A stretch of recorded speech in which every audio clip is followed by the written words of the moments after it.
Welcome to Lambspun Live.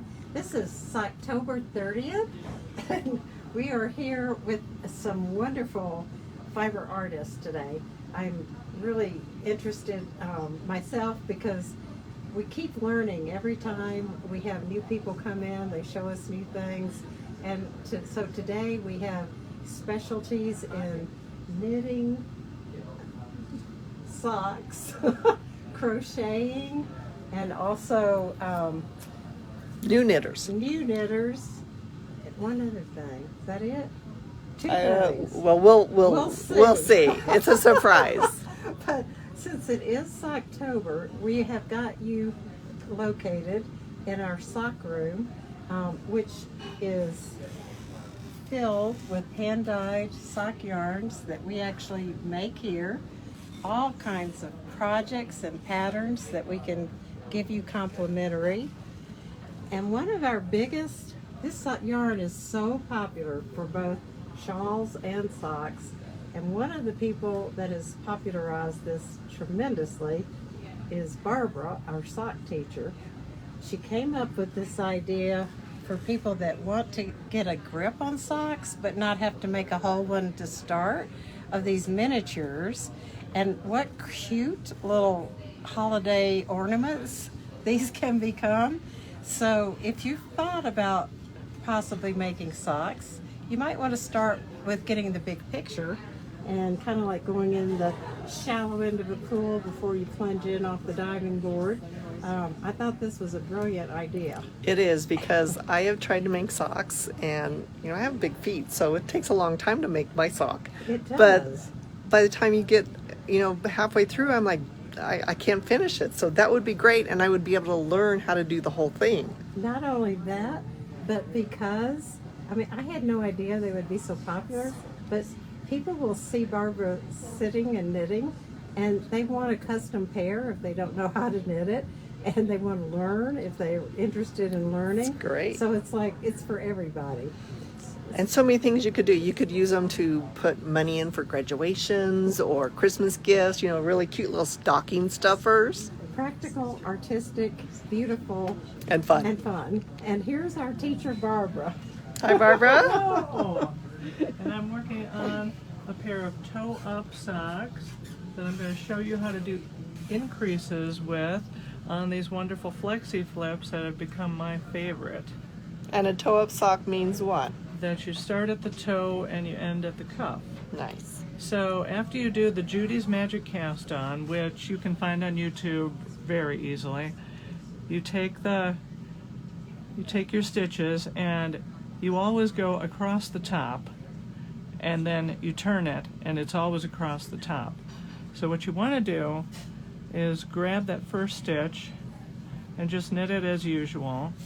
Then you take the second stitch and knit it front and behind, and I found that's the easiest increase ever.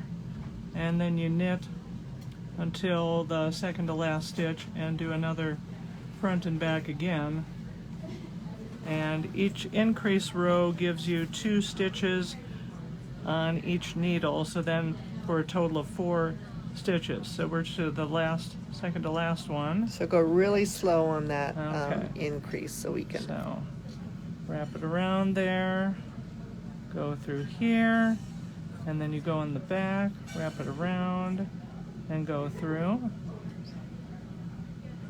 And then you knit through, pull it up, and then you turn it over here. And after you do the increase row, then you do a row around that's completely knitting. So it's every other round you're increasing 4 stitches. Very cool. And those look a lot handier than the little individual double pointed needles. They are. You can put half of your stitches on one needle and half on the other, and then with this third needle, this is your working needle. So it just works wonderfully. And because they have that flexible thing in the middle, they're easy to maneuver, right? And it also makes it really easy with the cast on too, that it's not so thick Stiff. as a regular needle. I was amazed that you did those miniature socks with that needle. Oh yeah, these are great for the miniature socks too. And then I finished these. These are Shirley's hand-dyed sock yarn in Setting Sun. I And love those colors. They're just so fun and festive, and I can't wait to wear them.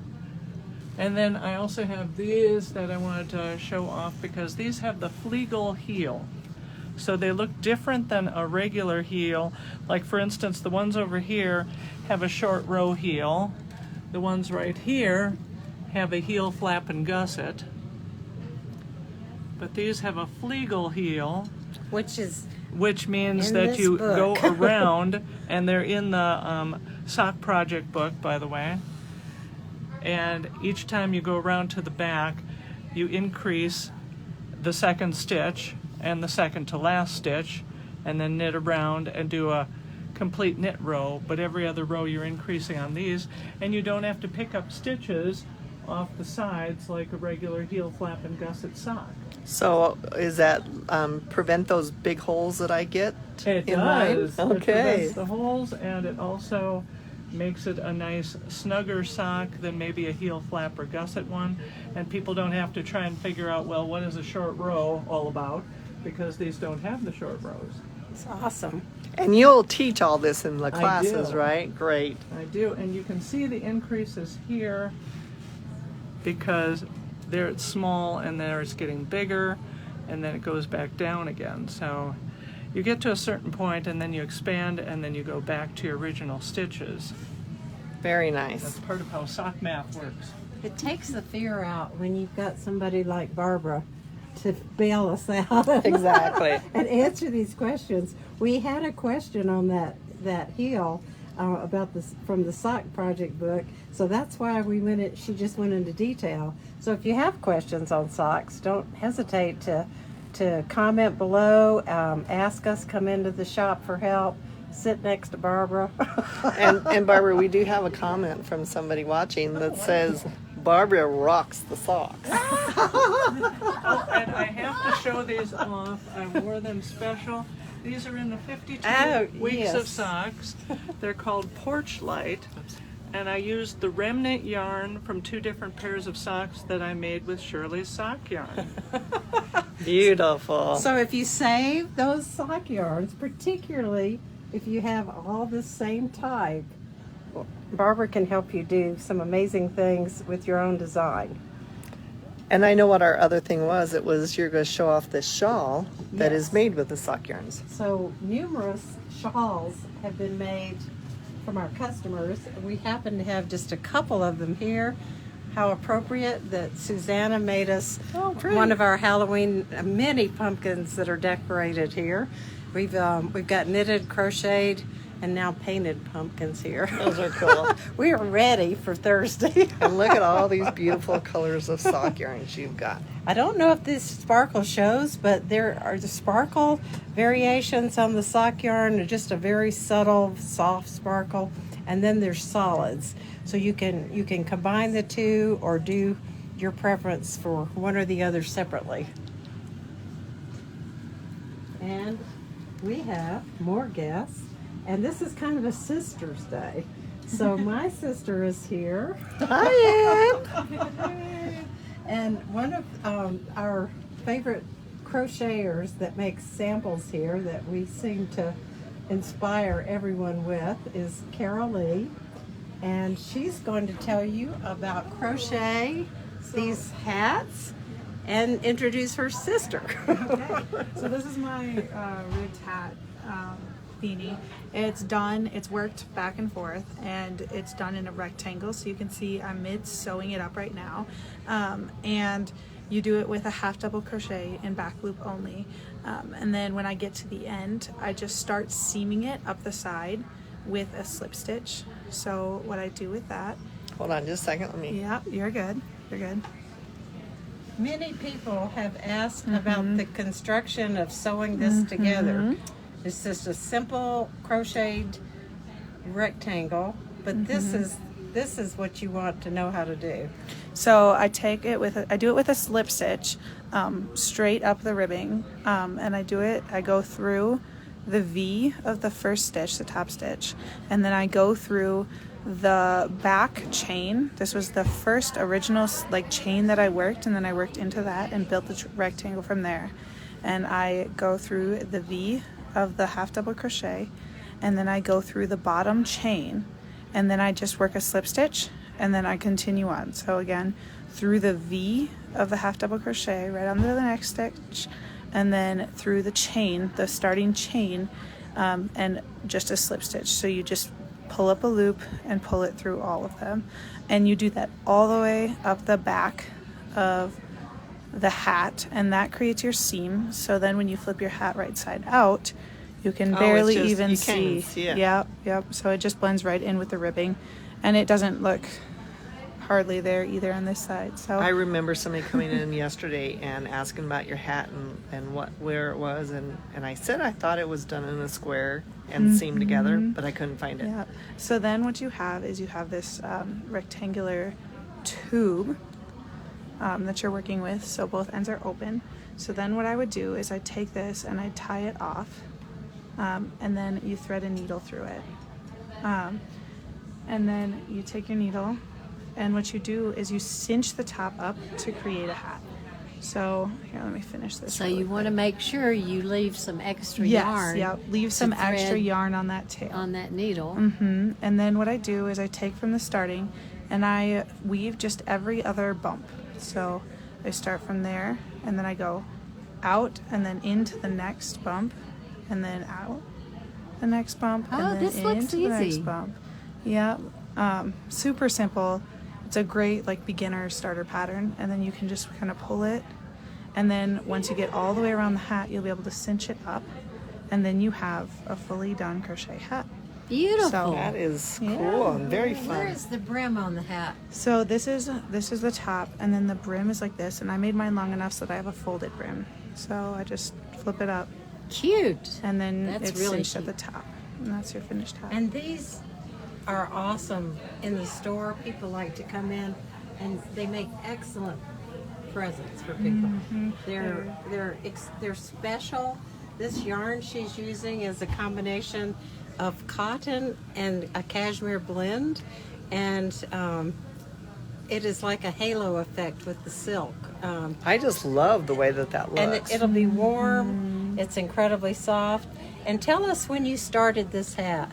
So I picked up the yarn for it yesterday, and I took about 2 hours to do it last night. So You are very yeah, quick. so it's actually a really quick workup too. It's done. This one is done with a 5.5 millimeter hook, and half double crochet back and forth with the back loop only is super quick. So it's a very fast workup. It doesn't take any time at all, and it's a great Christmas gift for all your friends and family. Everybody can use a hat. And who's here with you? And then this is my sister. Her name is Natalie. Hi, Natalie. Hello.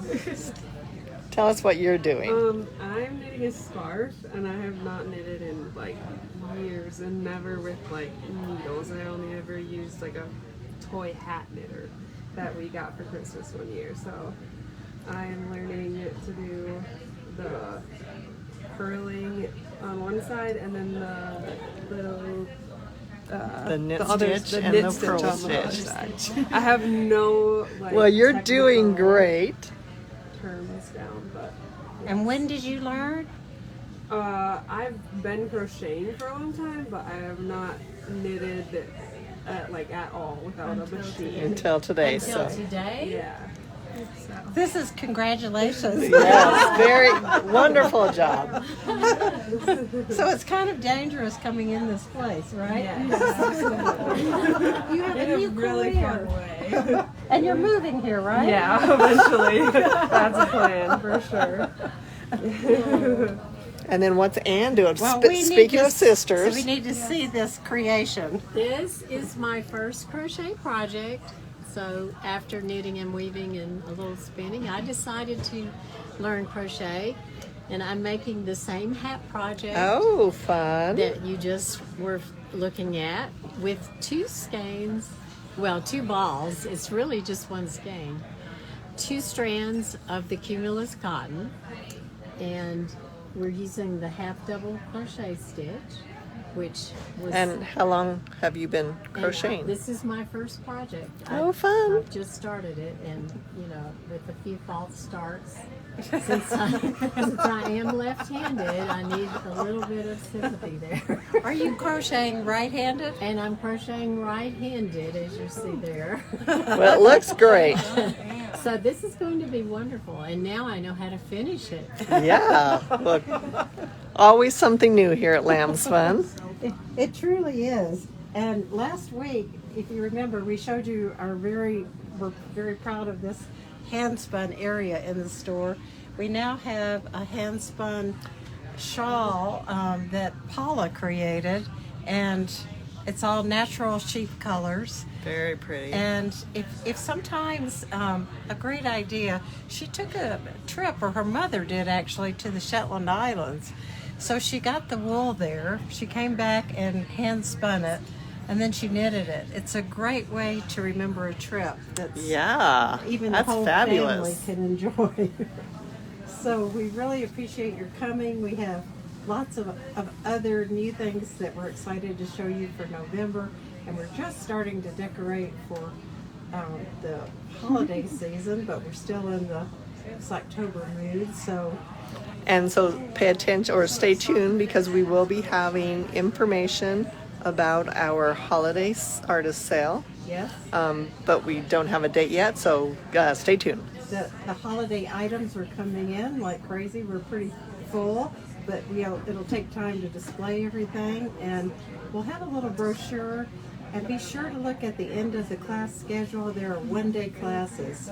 So if you're from out of town, or you just have limited time, you want to learn weaving, knitting, one of these wonderful things, we do have one-day classes at the end of each month. So stay tuned, and there'll be more next week.